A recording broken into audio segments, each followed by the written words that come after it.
Sound টেকনোলজির ন্যূনতম জ্ঞান আল্লাহ সুবহানাহু ওয়া তাআলা সুলাইমান আলাইহিস সালামকে দিয়েছিলেন। সাউন্ড টেকনোলজি মানে হচ্ছে এরা সবাই সব কথা বুঝে, এই কাঠও কথা বুঝে, এটাও কথা বুঝে, এটাও কথা বুঝে, শুধু বুঝে না, এরা কথা বলতেছে, এরা সবাই কথা বলতে পারে। ইউসাব্বিহু লিল্লাহি মা ফিস সামাওয়াতি ওয়া মা ফিল আরদ, আসমান জমিন এবং তার মধ্যে যা কিছু আছে সব আল্লাহর তাসবিহ পাঠ করে। তো এইটার ন্যূনতম জ্ঞান সুলাইমান আলাইহিস সালামকে দেওয়া আছে, যে পাখি কি বলতেছে সুলাইমান আলাইহিস সালাম বুঝতেন, উনি আবার পাখির সাথে কথা বলতে পারতেন। তো আল্লাহ আসমান জমিন সৃষ্টি করেছে কুন ফায়াকুন সাউন্ড দিয়ে। আল্লাহ পৃথিবী আসমান জমিন ধ্বংস করবে ইসরাফিলের বাঁশির আওয়াজ, সাউন্ড দিয়ে। সাউন্ড টেকনোলজি সবচেয়ে পাওয়ারফুল। তো এই সবচেয়ে পাওয়ারফুল জিনিসটা মুসলমানদের কাছে দেওয়া আছে। এই জন্য সর্বশ্রেষ্ঠ মুজিজা হচ্ছে কোরআন। কেননা কোরআন কার সাউন্ড বলেন তো? কোরআন কার আওয়াজ? এটা আল্লাহর আওয়াজ, আল্লাহর সাউন্ড। এই সবচেয়ে পাওয়ারফুল এবং জিকির প্রভাব সৃষ্টি করে। কেন এগুলো সব কিছু সাউন্ড বুঝে এবং ফিল করতে পারে। যেমন ওয়েভ, আমরা যে আমার ওয়েভের মধ্যে দিয়ে আমার সাউন্ড লাইভে আমেরিকায় বসে মানুষ শুনতেছে, এটা ওয়েভের মধ্যে দিয়ে ভেসে আমেরিকা যাচ্ছে। ওই ইসরায়েল তার ওয়েভ অন করে দিয়ে মোবাইলের বিস্ফোরণ ঘটাচ্ছে, ইরানের বিজ্ঞানীদের রুমের মধ্যে বিস্ফোরণ হয়ে যাচ্ছে। কেন ওই ওয়েভটা মোবাইল রিসিভ করতেছে। তো মোবাইল যেমন ওয়েভ রিসিভ করে, এই মোবাইল সাউন্ডও বুঝে। এই জন্য জিকির সবচেয়ে পাওয়ারফুল, কোরআন সবচেয়ে পাওয়ারফুল।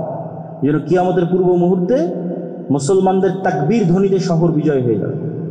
আপনার প্রতি যেটা অবতীর্ণ হয়েছে কোরআন, এই কোরআন যদি মানুষ পৃথিবীতে প্রতিষ্ঠিত করে ফেলতে পারত, তাহলে কি হতো? লা উকিলু লা আকালু মিন ফাওকিহিম ওয়া মিন তাহতি আরজুলিহিম, তাহলে তারা আসমান থেকে ওদের রিজিকের ব্যবস্থা করা হতো, মাটির নিচ থেকে ওদের রিজিকের ব্যবস্থা করা হতো। বলেন আল্লাহু আকবার। এটা আল্লাহর ওয়াদা। তা আমাদের তো ঈমান বিল গায়ব নাই, আল্লাহর শক্তি এবং ক্ষমতার উপর বিশ্বাস নাই, আল্লাহ ফেরেশতাদের সাহায্য করতে পারে সেটার উপর বিশ্বাস নাই। ফলত আমি তো এই রিস্কগুলো নিব না, আমি সবসময় কম্প্রোমাইজ করতে চাই।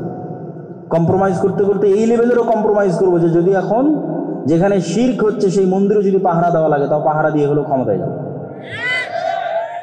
কেননা ঈমান বিল গায়ব নাই। ততক্ষণ আমি ক্ষমতায় গেলেও এদেশে ইসলাম চালাতে পারবো না, এদেশে ইসলাম প্রতিষ্ঠা এবং পরিচালিত করতে পারবো না। কম্প্রোমাইজ করতে হবে, কেন মানুষের ঈমান নাই, ঈমান নষ্ট হয়ে গেছে। এই জন্য আল্লাহর পথে যাত্রা এই বইটা পড়তে হবে। এটা কিন্তু আমার অনুভূতি থেকে লেখা, যে জুলাই পরবর্তী যখন সব ঘরানার আলেম ওলামা দল সংগঠন ইসলামী সবার সাথে যখন উঠা বসা করার সুযোগ হলো, তখন আমি নিজে রিয়েলাইজ করলাম যে ঈমান বিল গায়বে মুসলমানদের বিশ্বাস নেই। এমনি মুসলমানেরা মুখে বলে আল্লাহর উপর বিশ্বাস, ফেরেশতার উপর বিশ্বাস, পরকালের উপর বিশ্বাস, বাস্তবে নাই। এবং লাস্ট গত কয়েকদিন এটার উপরই আমার বক্তব্য আছে। যদি কারো বক্তব্য দেখার সুযোগ থাকে অথবা আগামীকাল যদি কথা বলার সুযোগ হয়, তখন ঈমান বিল গায়বের উপর ইয়াকিনের লেভেলে ঈমান বিল গায়বের বিশ্বাস করবে। 2, ঈমান বিল গায়বের সবচেয়ে বড় বিষয় হচ্ছে আল্লাহর শক্তি, আল্লাহর ক্ষমতার উপর ভরসা। মুসা আলাইহিস সালাম জীবনেও তার দুনিয়াবী শক্তি দিয়ে ফেরাউনের সাথে জিততে পারবে না। মুহাম্মদ সাল্লাল্লাহু আলাইহি ওয়াসাল্লাম, খোলাফায়ে রাশিদিন, আমর ইবনে আস, খালিদ বিন ওয়ালিদ, এদের ক্ষমতা নাই দুনিয়াবী শক্তিতে পারস্য রোমান সাম্রাজ্যের বিরুদ্ধে জিতে, কোনোদিন সম্ভব নয়। ইসলাম কোনোদিন দুনিয়াবী শক্তিতে বিজয় অর্জন সম্ভব নয়। সালাউদ্দিন আইয়ুবের দুনিয়াবী শক্তিতে ফিলিস্তিন বিজয় সম্ভব নয়। এটা সব আল্লাহর সাহায্য। তো আল্লাহর সাহায্য পৃথিবীতে নেমে আসবে কিভাবে? যখন ঈমান বিল গায়ব হয়ে যাবে। আগের বক্তব্য যখন শুনবেন বা এই বইটা যখন পড়বেন, যখন আপনার ইয়াকিনের লেভেলে চলে যাবে না ফেরেশতা আকাশ থেকে নেমে আসতে পারে, ইয়াকিনের লেভেলে যখন চলে যাবে না এই দুনিয়া কিছুই না, পরকালই সব কিছু, ইয়াকিনের লেভেলে যখন চলে যাবে, আল্লাহ সুবহানাহু ওয়া তাআলার অস্তিত্ব এবং ক্ষমতার উপর বিশ্বাস যখন ইয়াকিনের লেভেলে চলে যাবে, তখন এবার আপনি আমল দিয়ে আল্লাহর সাহায্য দুনিয়াতে টেনে নিয়ে আসবেন।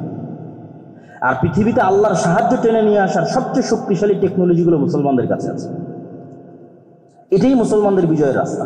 যেমন আল্লাহর সাহায্য পৃথিবীতে টেনে নিয়ে আসার সবচেয়ে বড় শক্তিশালী টেকনোলজি সালাত, 5 ওয়াক্ত সালাত, রাতের সালাত, এগুলো আল্লাহর আসমানি সাহায্যকে পৃথিবীতে টেনে নিয়ে আসে।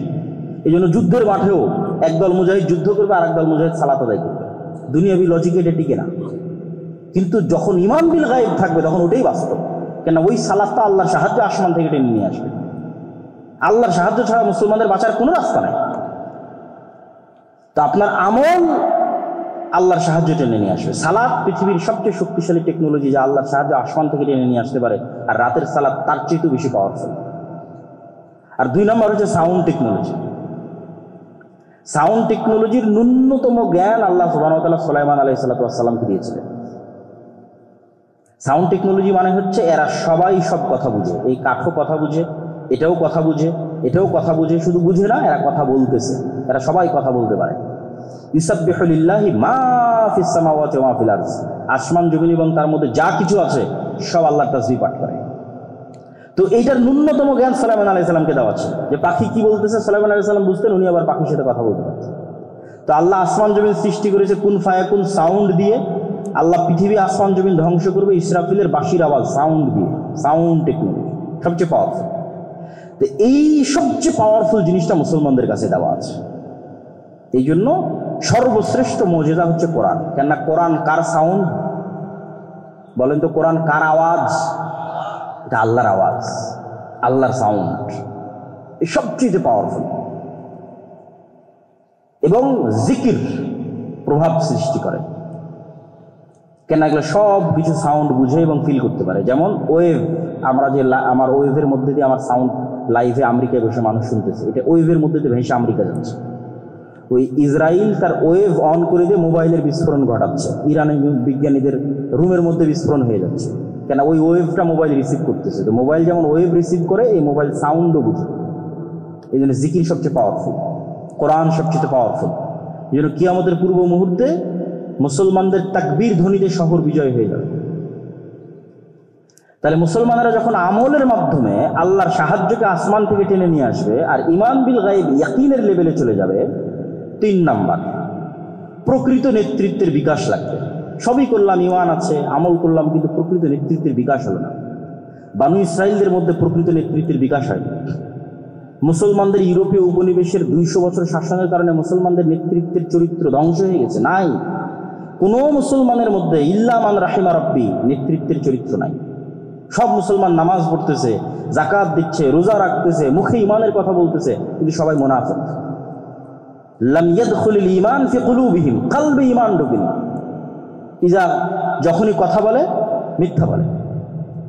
ওই যে ওয়াদা আখলাফা, ওয়াদা করলে ভঙ্গ করে। ওই যে তুমি না খানা, দায়িত্ব দিলে আমানতের খেয়ানত করে। এই স্বভাবগুলো কোথায় থেকে পেয়েছে? এগুলো বানু ইসরায়েলের স্বভাব। ইউরোপীয় উপনিবেশে গোলামির মাধ্যমে স্বভাবগুলো অর্জন করেছে। আর বানু ইসরায়েলেরা ফেরাউনের গোলামি করে স্বভাব অর্জন করেছে। মুসা আলাইহিস সালামও যদি বানু ইসরায়েলদের সাথে বড় হতো, মুসা আলাইহিস সালাম এরকম হয়ে যেত। এই জন্য আল্লাহ মুসা আলাইহিস সালামকে ন্যায় পরায়ণতা, সত্যবাদিতা, আমানতদারিতার নেতৃত্বের মৌলিক গুণের উপর বড় করার জন্য ফেরাউনের বাড়িতে বড় করেছে। কেন? ফেরাউনের বাড়িতে রিজিকের সংকট ছিল না, মারামারি ছিল না, কাটাকাটি ছিল না, হিংসা ছিল না, বিদ্বেষ ছিল না। প্রিন্স যেভাবে বড় হয় সেভাবে বড় হবে। তাহলে জন্মগত স্বভাবের উপর বড় হবে, জন্মগত সত্যবাদিতা, ন্যায় পরায়ণতা, আমানতদারিতার উপর বড় হবে। আর গোলাম মারামারি করবে, কাটাকাটি করবে, হিংসা করবে, বিদ্বেষ করবে, সে তো নেতা হতে পারবে না। এই জন্য ইউরোপিয়ানরা ডেমোক্রেসিকে, গণতন্ত্রকে আরো জিইয়ে রেখেছে মুসলিম দেশগুলোতে, যারা মুসলমানদের মধ্যে যাতে কোনোদিন প্রকৃত নেতার আবির্ভাবই না হয়। কেননা যখনই গণতান্ত্রিক রাজনীতিতে অংশগ্রহণ করবেন, আরেকজনের বিরুদ্ধে বলবেন, মিথ্যা বলবেন, তারপরে হিংসা করবেন, বিদ্বেষ করবেন, তাহলে তো আপনি আল্লাহর দৃষ্টিতে প্রকৃত নেতা হতেই পারবেন না। ক্ষমতা তো আল্লাহ দিবে, তা আল্লাহর দৃষ্টিতে তো প্রকৃত নেতা হতে হবে, ক্ষমতা পাওয়ার যোগ্য হতে হবে। ঈমান বিল গায়ব আছে, ইয়াকিন আছে, আমাল আছে, কিন্তু প্রকৃত নেতৃত্বের বিকাশ হয়। প্রকৃত নেতৃত্বের বিকাশের জন্য সব নবী যেই গুণের উপর ছিলেন, সত্যবাদিতা, আমানতদারিতা, ন্যায় পরায়ণতা, সেই গুণের উপর আসা লাগে আমাদেরকে। সত্যবাদিতা, ন্যায় পরায়ণতা, আমানতদারিতা, এইভাবে যখন কেউ এই গুণের উপর চলে আসবে, যেটা আল্লামা ইকবাল বলেছিলেন, সাবাক ফিরসে পার সাদাকাত কা, শুজাআত কা, আদালত কা, লিয়া জায়েগা তুঝসে কাম, দুনিয়া কি ইমামত কা। উনি গোটা ইউরোপ, আমেরিকা সব সফর করে দেখেছেন যে মুসলমানদের কোনো সমস্যাই নাই। কেন? উনি সব আইডিওলজি বুঝেন। কিরে, এরা তো গণতন্ত্রের পিছিয়ে ছুটতেছে, এরা সমাজতন্ত্রের পিছিয়ে ছুটছে, এর চেয়ে ভালো সমাধান তো মুসলমানদের কাছে আছে, তাহলে এরা পারতেছে না কেন? এগুলো সব উনি বুঝতেন। সব বুঝে উনি সামারি বের করলেন, মুসলমানদের কাছে এত সুন্দর নামাজ আছে, এত সুন্দর সালাত আছে, জিকির আছে, সবই আছে মুসলমানদের কাছে, এত সুন্দর পরিবার ব্যবস্থা আছে, পৃথিবীতে কোথাও নাই, তাও মুসলমানেরা মাজলুম কেন? তো সামারি বের হলো, মুসলমানদের নেতৃত্বের যোগ্যতা তৈরি হওয়ার সব রাস্তা ইউরোপিয়ানরা বন্ধ করে রেখে দিয়েছে। এরা পরস্পর মারামারি করবে, কাটাকাটি করবে, হিংসা বিদ্বেষ করবে, দুর্নীতি করবে, এই স্বভাবের উপর এদেরকে বড় করে। আফ্রিকায় সব বড় বড় মুসলিম দেশের রাষ্ট্রনেতারা টাকার কাছে বিক্রি হয়ে যায়। বাংলাদেশের নেতারাও দেখবেন যে টাকার কাছে, ক্ষমতার কাছে বিক্রি হয়ে যায়। পাকিস্তানি নেতারা বিক্রি হয়ে যায়, কেন? কারো সত্যবাদিতা, ন্যায় পরায়ণতা, আমানতদারিতা নাই। তুমি বলেছো মুসলমানেরা তোমাদের কাছে সব আছে, তোমরা সত্য বলা শিখো, ন্যায় পরায়ণ হওয়া শিখো, আমানতদার হওয়া শিখো, আল্লাহ তোমাদেরকে পুনরায় পৃথিবীর নেতৃত্ব দিয়ে দেবে, বলেন ইনশাআল্লাহ। তাহলে ঈমান বিল গায়ব লাগবে, আল্লাহর সাহায্য আকাশ থেকে টেনে নিয়ে আসতে পারতে হবে, ঠিক আছে? আর আগের যে কাঠামো আছে, ওই কাঠামো পরিপূর্ণরূপে ধ্বংস হতে হবে, আর তার উপর প্রকৃত নেতৃত্বের আবির্ভাব হতে হবে, প্রকৃত নেতার আবির্ভাব হতে হবে। সম্মানিত উপস্থিতি, পরকালমুখী চিন্তা ছাড়া আপনি ধৈর্য ধারণ করতে পারবেন না, সবর করতে পারবেন না। আর সবর আর ধৈর্য ছাড়া রাষ্ট্র প্রতিষ্ঠা করতে পারবেন না। আল্লাহ সুবহানাহু ওয়া তাআলা আসহাবুল উখদুদের বর্ণনা দিয়েছেন। বক্তব্যের শেষে কয়েকটা কোরআনের আয়াত বলে বক্তব্যের শেষের দিকে চলে যাব। আল্লাহ সুবহানাহু ওয়া তাআলা আসহাবুল উখদুদের বর্ণনা দিয়ে বলছেন, ওয়ামা নাকামু মিনহুম ইল্লা আইয়ুমিনু বিল্লাহিল আজিজিল হামিদ।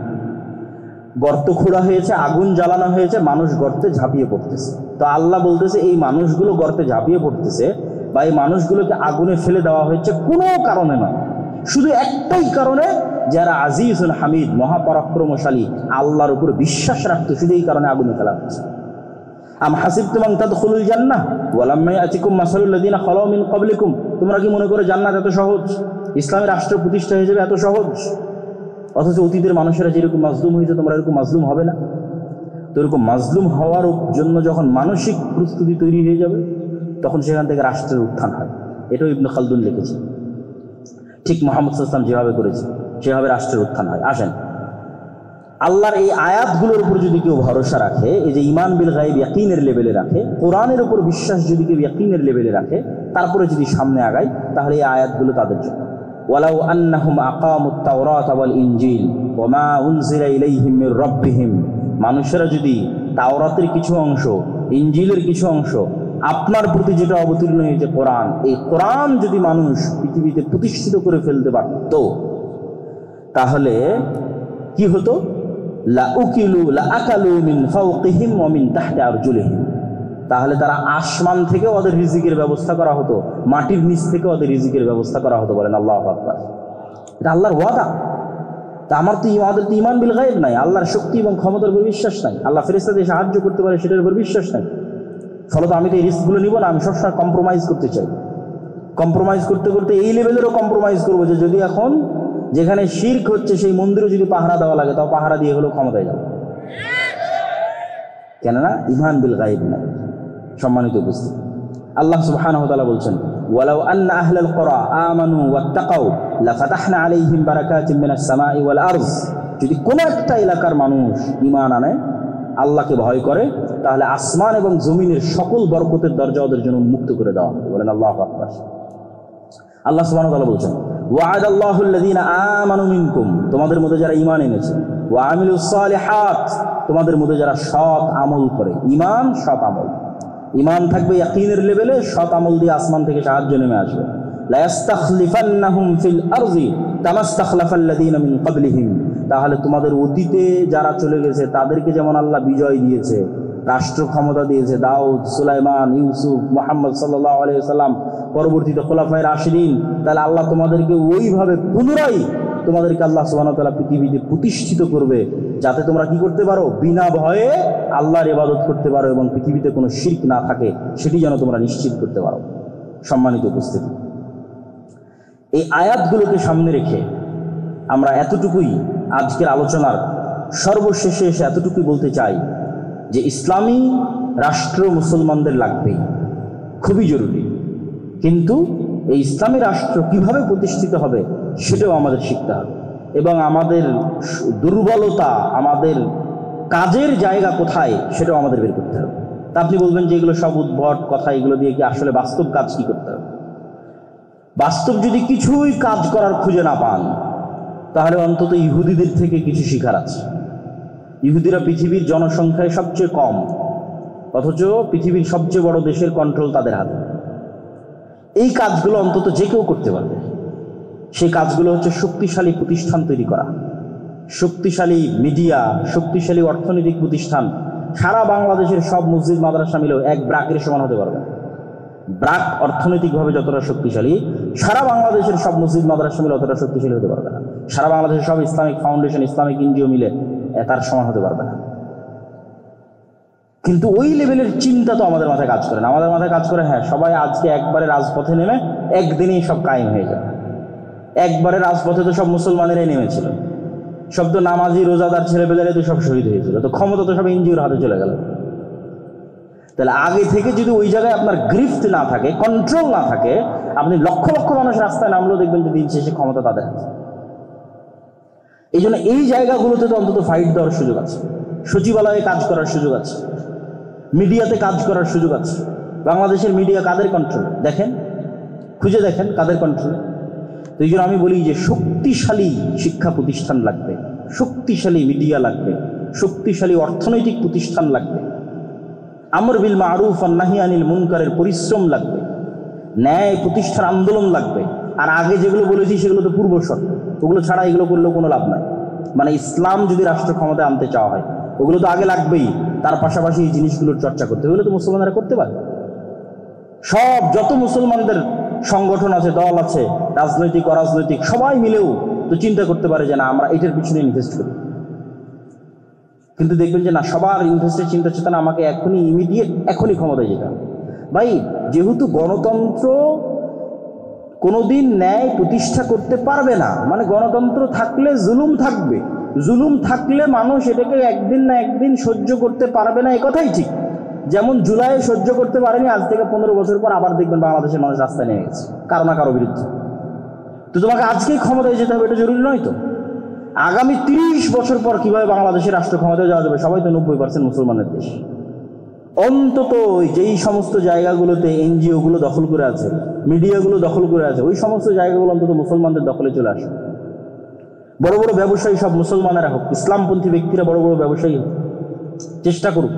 তাহলে পরবর্তী 15-20 বছর পর যখন এরকম আন্দোলন হবে, যেহেতু অন্যায় থাকবে, অন্যায় থাকলে মানুষ আন্দোলন করবে, তখন অন্তত মানুষ যেন রাস্তায় নেমে বলতে পারে যে না, ওই হুজুগে নয়, এবার একদম ক্ষমতায় ইসলাম প্রতিষ্ঠা করে ঘর থেকে বিদায় নিই, আগের কাঠামোকে সম্পূর্ণরূপে ধ্বংস করেই আমরা ঘরে ফিরব। তো ওইটার জন্য তো কাজ করার অনেক সুযোগ আছে, অসংখ্য জায়গা আছে কাজ করার।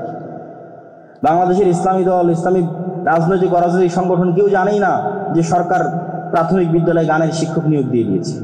তাহলে প্রাথমিক বিদ্যালয়ে গানের শিক্ষক কে নিয়োগ দিল? ও 50 বছর ধরে কাজ করতেছে প্রাথমিক বিদ্যালয়ে গানের শিক্ষক নিয়োগ হচ্ছে, আর ওই জায়গায় আমার কোনো সোর্সই নাই, কোনো নিউজই নাই।